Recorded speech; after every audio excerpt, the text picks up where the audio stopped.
ভারত কৃষক সভা, উপজাতি গণমুক্তি পরিষদ ও ক্ষেত মজুর ইউনিয়নের ডাকে 12 দফা দাবিতে বিধানসভা অভিযান ঘিরে উত্তেজনা ছড়ায়। মিছিলে যোগ দেন সংগঠনের সর্বভারতীয় সাধারণ সম্পাদক বিজু কৃষ্ণন, বিরোধী দলের নেতা জিতেন্দ্র চৌধুরী সহ অন্যান্য নেতৃত্বরা। সারা ভারত কৃষক সভা, উপজাতি গণমুক্তি পরিষদ ও ত্রিপুরা ক্ষেত মজুর ইউনিয়ন কৃষক জুমিয়া ক্ষেত মজুরদের 12 দফা দাবি নিয়ে বুধবার বিধানসভা অভিযানের ডাক দেওয়া হয়। সেই মিছিলে অংশগ্রহণ করতে ত্রিপুরা রাজ্যে আসেন সারা ভারত কৃষক সভার সাধারণ সম্পাদক বিজু কৃষ্ণন। তাছাড়া এই দিনের এই মিছিলে অংশগ্রহণ করেন ত্রিপুরা রাজ্যের বিরোধী দলনেতা জিতেন্দ্র চৌধুরী, সারা ভারত কৃষক সভা রাজ্য সম্পাদক পবিত্র কর, উপজাতি গণমুক্তি পরিষদের সম্পাদক রাধাচরণ দেববর্মা, ত্রিপুরা ক্ষেত মজুর ইউনিয়নের সম্পাদক শ্যামল দে সহ অন্যান্যরা।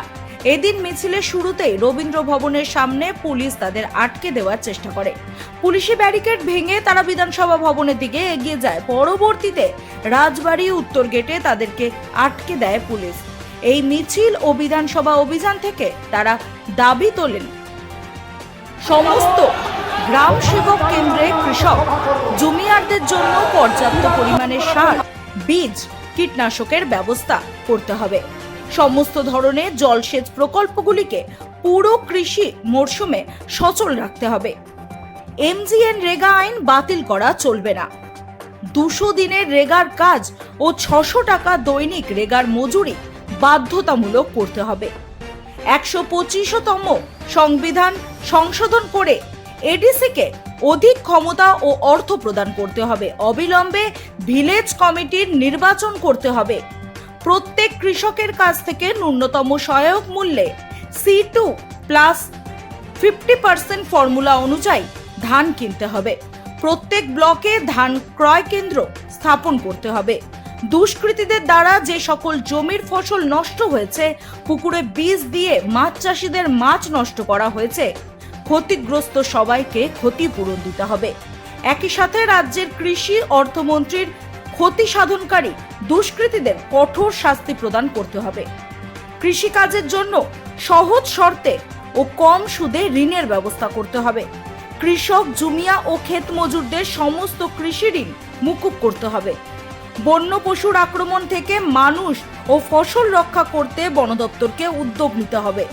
জুম চাষের জন্য বিনামূল্যে বীজ ও অন্যান্য উপকরণ দিয়ে সহায়তা করতে হবে। সরকারিভাবে রাবার চাষিদের বিভিন্ন উপকরণ ভর্তুকিতে ক্রয় করার ব্যবস্থা করে দিতে হবে। কাটা তারের বেড়ার বাইরে জমিতে চাষ করা ফসল নিরাপদে তোলার ব্যবস্থা নিশ্চিত করতে হবে এবং বন সংরক্ষণ আইন সংশোধন করে সেই জমি কর্পোরেটদের হাতে তুলে দেওয়া চলবে না। Bureau report, রাতদিন news network.